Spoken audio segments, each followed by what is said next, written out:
नमस्कार। जेके अब तक में आप सबका स्वागत है। जैसा कि आप जानते हैं कि पिछले कुछ समय से जब से गुलाम नबी आज़ाद ने कांग्रेस से इस्तीफ़ा दिया है,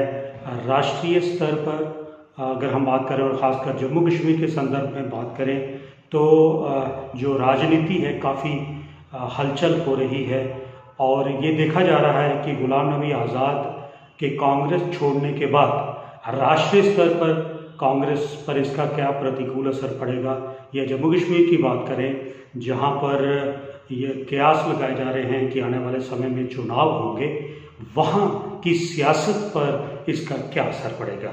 अगर हम बात करें जम्मू कश्मीर की, तो जम्मू कश्मीर में चूँकि ऑलरेडी काफ़ी सारी जो गतिविधियां हैं वो अलग अलग राजनीतिक पार्टियों द्वारा या राजनीतिक धड़ों द्वारा शुरू की गई है, और हम समझते हैं कि जिस प्रकार से गुलाम नबी आज़ाद ने इस्तीफ़ा देने के बाद एक 5 पन्नों की चिट्ठी लिखी जिसमें कांग्रेस को चेताया गया कि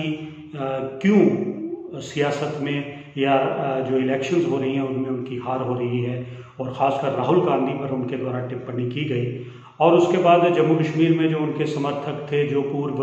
मंत्री थे या पूर्व एमएलए थे या कोई जो पार्टी के पदाधिकारी थे, सब ने इस्तीफ़ा दे दिया है। और ये कहा जा रहा है कि 4 सितंबर को वो जम्मू में आएंगे और एक बड़ी रैली को संबोधित करेंगे। और जो उनके द्वारा भी कहा गया या उनके समर्थकों द्वारा भी कहा गया कि वो जो है एक पार्टी लॉन्च करने जा रहे हैं, जो ये कयास लगाए जा रहे हैं कि राष्ट्रीय स्तर की पार्टी होगी। और बहुत सारे हलकों में हालांकि उसका नाम भी आ रहा है, लेकिन वो कंफर्म रिपोर्ट नहीं है जब तक कि ऑफिशियली कोई पार्टी अनाउंस नहीं होती है। और उसका यहाँ पर क्या असर पड़ेगा ये आने वाला वक्त बताएगा। और जिस प्रकार से अपनी पार्टी है या दूसरे जो आप पार्टी है या दूसरे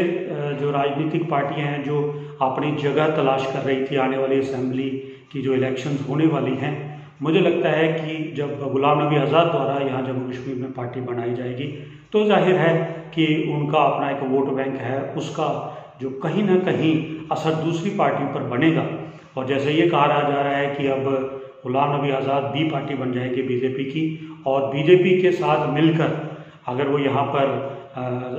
10 से 15 सीटें या उससे ज़्यादा लेने में कामयाब हो पाते हैं तो एक कोलिशन बनेगी। और कहीं ना कहीं मुझे लगता है कि वो उनका चेहरा बीजेपी को भी मान्य होगा, आरएसएस को भी मान्य होगा। ये सब आने वाले समय में पता चलेगा। लेकिन 50 साल पार्टी में रहने के बाद अगर आप पार्टी छोड़ते हैं तो ये आपकी आइडियोलॉजी पर एक सवाल है। क्या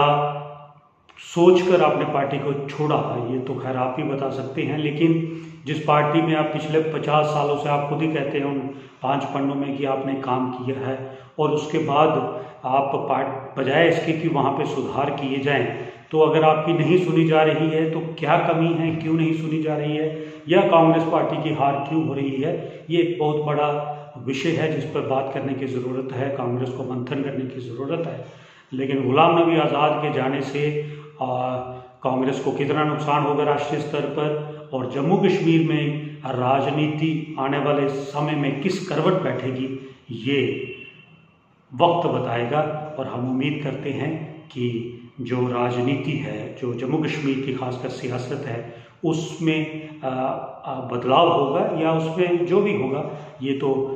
जनता है वही तय करेगी, और आने वाले समय में इसका आपको पता चल जाएगा।